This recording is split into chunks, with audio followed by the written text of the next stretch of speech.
Ronald Charles Joseph Zaleski, the founder of the Long Walk Home. I don't usually use my full name, but figured I'd throw it in since you asked. So, what inspired you to create the foundation? Um, well, I'm a Marine, and I was in the Vietnam era, and I'm a non-combat Marine. I'm what they call a boot Marine because I never served in combat, and we didn't get treated well back then.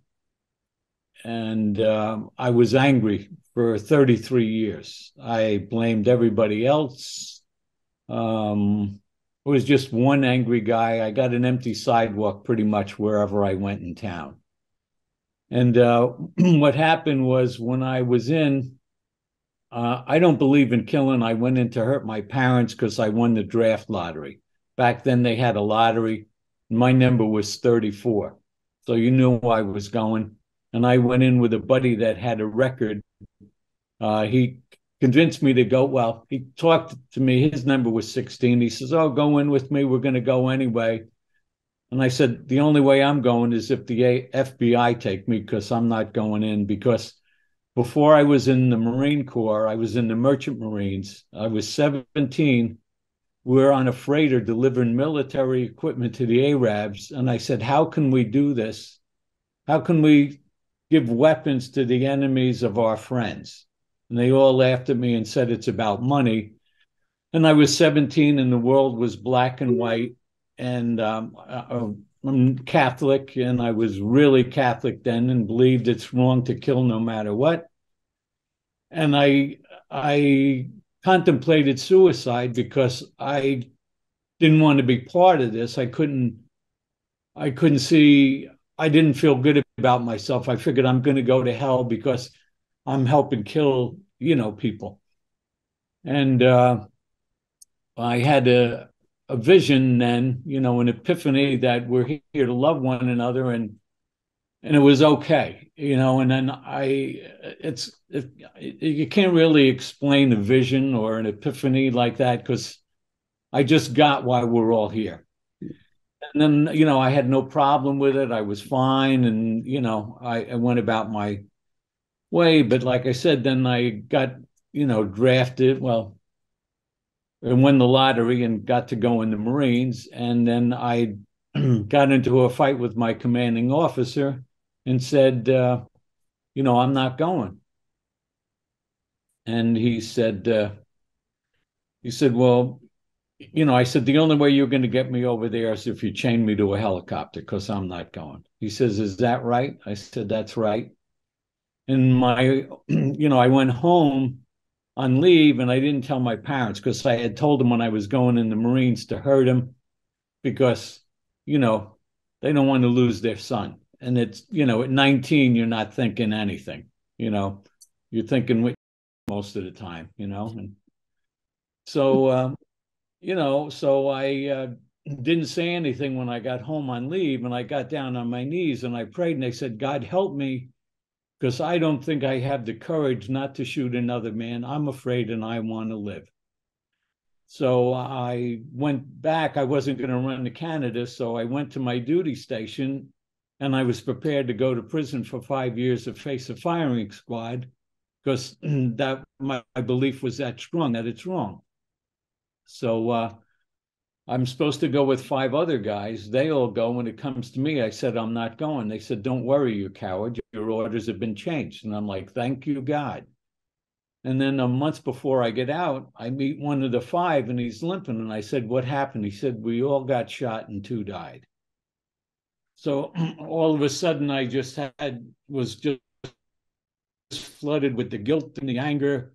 Did I do the right thing? Could I have saved them? Was I a coward? Did I do the right thing standing up for what I believe in? It was really hard. So I kind of went numb and everything went to anger. And when I got out, I stopped wearing shoes as a memorial for my friends that had died and suffered when I'm in. But the problem with that is when people would come to me and say, how come you don't wear shoes? I'd say, I don't feel like it. You got a problem with that? Because I would fight anybody because I was so angry. And they called me baby killer and they, spit at me. And, all that good stuff. So that doesn't help you. So, I was angry for 33 years, and then 9/11 happened, and it brought up all the stuff I had tried to bury. And I just remember the guy screaming in the barracks, when my first duty station, I'd be in the barracks and you'd hear screams every night. The guys having nightmares of what they had seen and done. So it brought that all back. And then I just saw the same thing happening again because I had heard the same verbiage, the president saying, well, we've exhausted every means to resolve this conflict. Our only recourse is war. I heard the same thing back in the 70s and the 60s, and my blood boiled. So what happened was my favorite job back then, I used to own a gym, was to teach little kids to swim. And this little 8-year-old asked me, hey, how come you don't wear shoes? That's the first person I ever told in 33 years why I didn't wear shoes. As soon as I did that, I realized I'm the problem. I've allowed this to go on. I've done nothing about it. That's unacceptable. I shut down my business and did the Appalachian Trail barefoot to create awareness, but that ended up being my penance to forgive myself.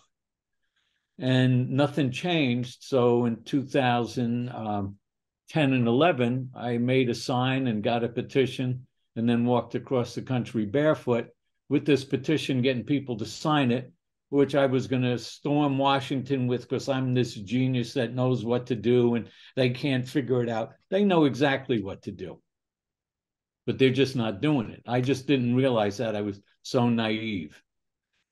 And then, I was arrogant back then too, so, so I go to Washington after I walked across the country, and it was like talking to the wall. And then I realized that I don't go tell somebody what to do. I do something, then ask for help. And in Washington's case, I ask for help and then give them the credit for doing it. So, so then I opened up a shelter, and then, then I learned the difference between helping and enabling. And that was 2014 to 16, we had a shelter in the Keys. And then 2019, when the Corona hit, I wrote a book, The Long Walk Home. It was about my journey and my transformation. And then we did 10 challenges to service because during the Corona, I couldn't engage with people. So we did this, and we did 10 challenges to service. We did it online, and we helped people shift their perception, because when I had the shelter, I realized giving you stuff doesn't do anything to really help you. It helps you temporarily, but when you run out, you're just the same person and you haven't made a change and your life doesn't change. But when we give you the 10 challenges to service and then you go through those, you have a shift in your perception. So we developed these challenges on my own experiences, what helped me shift to make a difference and to take responsibility, because I had given my power away when I got out of the Marines because I blamed everybody else for everything. So I wasn't responsible for anything. It's not my fault. It's the government's fault. It's the church's fault. It's the parents' fault. It's the police. It was everybody but me. And that was arrogant, to believe that I didn't make a difference. We all make a difference. But I realized it. And then these challenges help you take back your power. Because when we're in the military, we're warriors. When we get out, now it's time for us to be leaders, to help the younger people through it and to give them guidance, because we've been there and done it. And, I don't like to get political, but, in the Indian culture, the warriors become their leaders. In our culture, the warriors become the people that you don't let hold the broom, or you're afraid to let them deal with you on any level because you're afraid of them. They should become the leaders because they know the cost of war. The people in Washington now, the majority of them have no idea what the cost of war is. If they were in the war or had their child in the war, they'd know the cost. And they would find another way instead of saying we've exhausted every recourse. If your child was in there on the front line, I bet you'd find another way. So, and war is an evil. It's stupid. We try to glorify it by saying, oh, we're fighting evil. No, we're stupid. We're supposedly so brilliant. We can send a man to the moon and we can, invent a car and a computer, but we can't figure out how to stop killing one another. And not this excuse that, well, we've always done it, we always will, it's human nature. Is it human nature to kill your children? No. So why would it be human nature to kill another person? That's a lame excuse. That's lazy. That's stupid. It upsets me. So these challenges help you make that shift because these young men, they need a chance. And what people don't realize is the damage we do. At one point, they used to use the term we're acceptable collateral damage. Like if we lost 7% of the population, that's acceptable. We'd lose them in this war, but that'd be fine. But we impact the entire country. One of the most startling statistics I have found is that I went and spoke at a foster home. And I spoke at a foster home where this was their last chance. And if they didn't make it at this foster home, they're going to be institutionalized for the rest of their life. I asked them, how many of you have a parent in the military? Every child in the room raised his hand. We get home, we're angry, we destroy our family.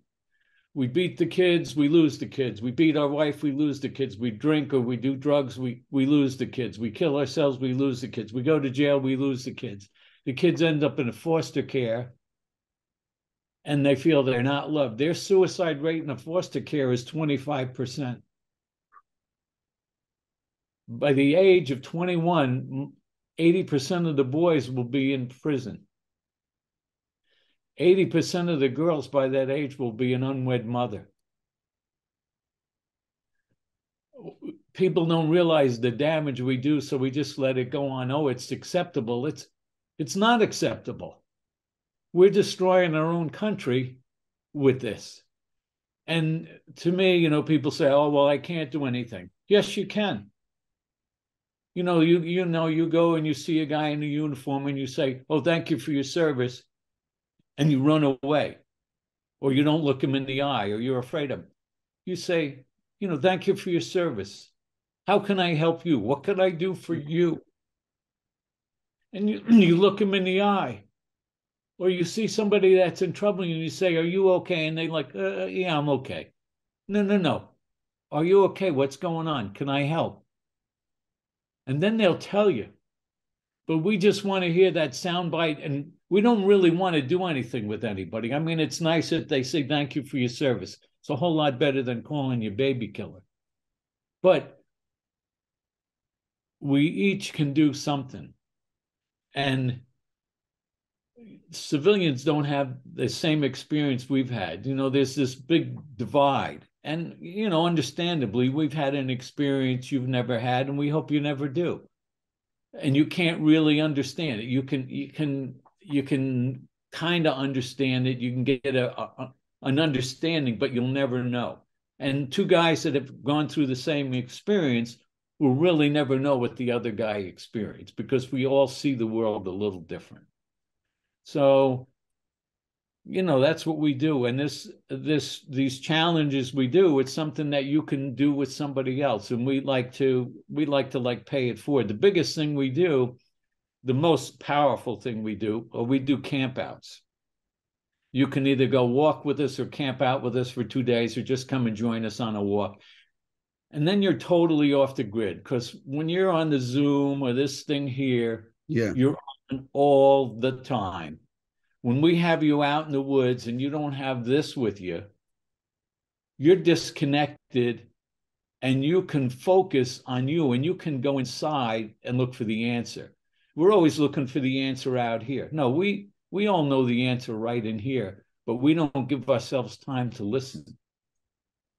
So we get you disconnected, and we get you out of that where you can ask these questions and answer these questions and look at things different. And we do it as a group, because you'll say something for like like one of the challenges is, what are you grateful for? You'll be grateful for something that I took for granted. I'm like, whoa, I never thought of that. And you may think that's not a big deal, but we had one guy, he was 27, a gun in his mouth and drinking a fifth a day. It took him 2 days to answer that challenge. What are you grateful for? Because he believed he was a monster. When he answered that question, though, it changed his life, because then he saw something to be grateful for, something to live for, and then he could change. So these changes might not seem like much, or challenges may not seem like much, but when you internalize them and then you look at it a different way, your whole perspective changes, and your whole life changes with it, and the life of all those around you, because your family's in the impact zone. They're the children get damaged the most. So, I mean, I know I went a little, off the rails there, but I mean, that's why I do this. No, that's important to say all of that. Yeah. But with the challenges and, helping veterans, how has that helped your mental health? Oh, I didn't I used to hear this thing, being cynical and arrogant and angry as I was, people say, oh, you help somebody, you're helping yourself, and oh, you do it without any, without any expectation of getting anything back. I figured, yeah, well, I heard Christ did that, but I'm not even sure about him. But when I actually help somebody, and without wanting anything back, just to help that person, I probably got more out of it, or as much as that person that I had helped. And when I realized I don't help anybody, I'm Dumbo's feather. I can inspire you to change. I can walk with you and guide you on a path I've been that you haven't been yet. And that to me is awesome. That is like one of the biggest ways to help heal yourself, is to help somebody else. And I never realized that. I just thought that's like a myth. That's an urban myth that, you help somebody, it's going to help you. Well, when you truly help somebody because you want to help them, it's amazing. Everybody should try it at least once, and then hopefully you get hooked. No, it's true. I agree with that, because I struggle with mental illness as well. Uh, and, just getting a compliment makes the world a difference. Yeah, yeah. You never know the impact you have. Like you know, I haven't been walking for a while with my sign because I messed up my foot, but I still walk with the sign, and I remember I got back from walking across the country with the sign, and I was still walking, 5 days a week with the sign. And this one day when I'm walking, I'm saying, God, I'm getting tired of doing this. I can't keep doing this. He says, and then I hear this little voice. You know how sometimes you have clarity and you hear a Yeah. voice and it's not yours because it makes too much sense. And it said, I know you are, but I'm not. So I said, okay, I'll keep walking. And so the next day I kind of dragged my feet, I walked. Halfway through the walk, this 20-year-old kid came up to me and he says, thank you for being here today. I was going to kill myself. So I'm like, okay, God, I get it. I was fortunate enough to know the impact I have just by being there, just by showing up. You have no idea. You may never know all the people you touch in your life because they don't say anything. But everything you do has an impact. And you're never going to know most of the time what that impact was. But the more you show up because you care, it's a really bright light for people that are in the dark. When I was looking at your website, I saw the team page with your team that you know with the organization. How does it feel to have people believing in your mission as well? When I was arrogant, oh yeah, I'm just so awesome. But I've been really humbled by what they do to help. And I'm honored. And I haven't done anything for them. They've done all the work. They think I've done something for them. No, they have done the work. I'd like to call it like I'm Dumbo's feather. The old Disney film where the Yeah. elephant was up in a tree and he didn't know how he got there. And the crow told him he flew. And Dumbo says, "No, I can't fly." And then the crow gives him his feather. It says this is magic. Hold this and you can fly. And he flew. And that's the way I feel I am. These people can fly. These people can do amazing things. They just don't know it. They don't believe that they can, but I do. And, that to me is the biggest thing you can do is support another person and help them give them themselves. Because everybody changes the world and they don't realize it. Because when you change, the world changes because you're part of the world. So and people say, oh, you can't fight City Hall and you can't do this, you can't do that. You can do anything you want. You have a choice. It may take longer, it may be hard, but so what? I think it's harder to sit and do nothing and just be on your deathbed and say, I should have done something. Well, that's going to suck, trust me. So do it now because you might be dead tonight. You have no idea.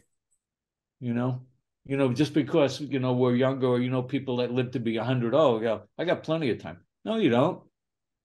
You can slip on a piece of ice, crack your head and die. You can be over that quick, you know? So, yeah, that's where I am. I mean, we have a lot of amazing people, a lot of amazing people. We're just redoing the whole site now. We just have somebody else that's volunteered to help and really make it a lot better and make it easier for people to get involved because the Zoom is awesome because we can reach thousands of people all across the country. We reach people around the world and they do this and it changes them. I mean, it's just one little change and they get it. And it's awesome when you look at a person and you see that like, the light bulb goes on. You can see that in their eyes, like when, oh, I get it. It's awesome.